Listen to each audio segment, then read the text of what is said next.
7 things in my life that's really been helping me that I want to share with y'all. You're going to see me looking down a little bit because I'm going to be looking at my notes because I don't want to forget nothing.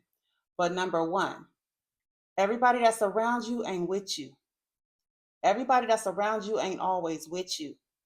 Sometimes you have people in your life that's secretly competing with you. So just know that everybody that's around you ain't always with you.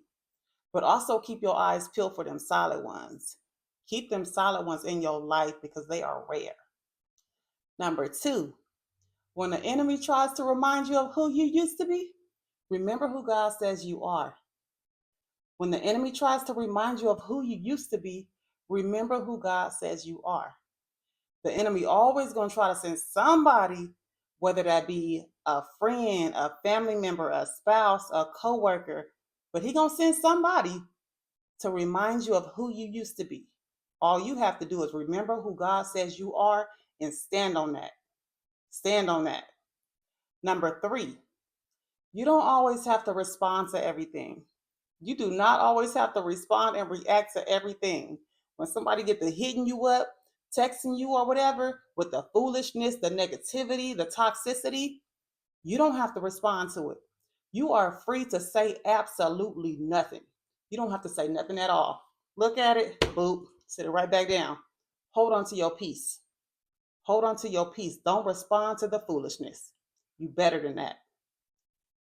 Number four, be able to admit when you're wrong. We got to be able to admit when we're wrong. Be quick to admit when you're wrong. Hold yourself accountable. You might have to go to that person and be like, you know what? I apologize. I was wrong. And then let it go.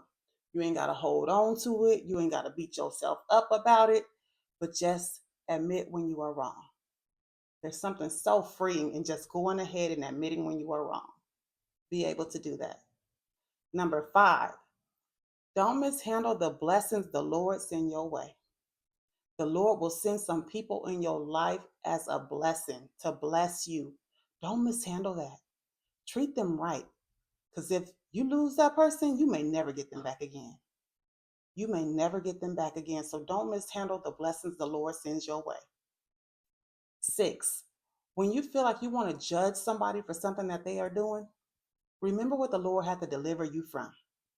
When you go turning your nose up at something that somebody else is doing, remember the things that you used to do.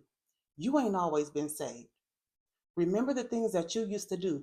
And that's not to be hard on yourself, but you need to be humble and not judging people because that ain't your job.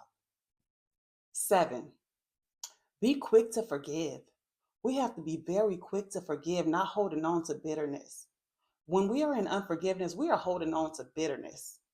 We are holding on to bitterness if we are unforgiving. Forgive them. Forgiving them is freeing yourself from that thing, freeing yourself and not holding it against them. Forgiveness is not holding something against somebody, not holding it over their head no more. Now, you also need to use wisdom, and wisdom will tell you to not let them back in sometimes to hurt or to harm you. You ain't got to let them back in to hurt or to harm you, but you do need to forgive to free yourself from that thing. Okay? And last but not least, tap in and don't tap out. Tap in with him and do not tap out. Don't ever tap out with the Lord. Tap in with him. Stay in him, abide in him, and dwell in him. He'll never steer you wrong.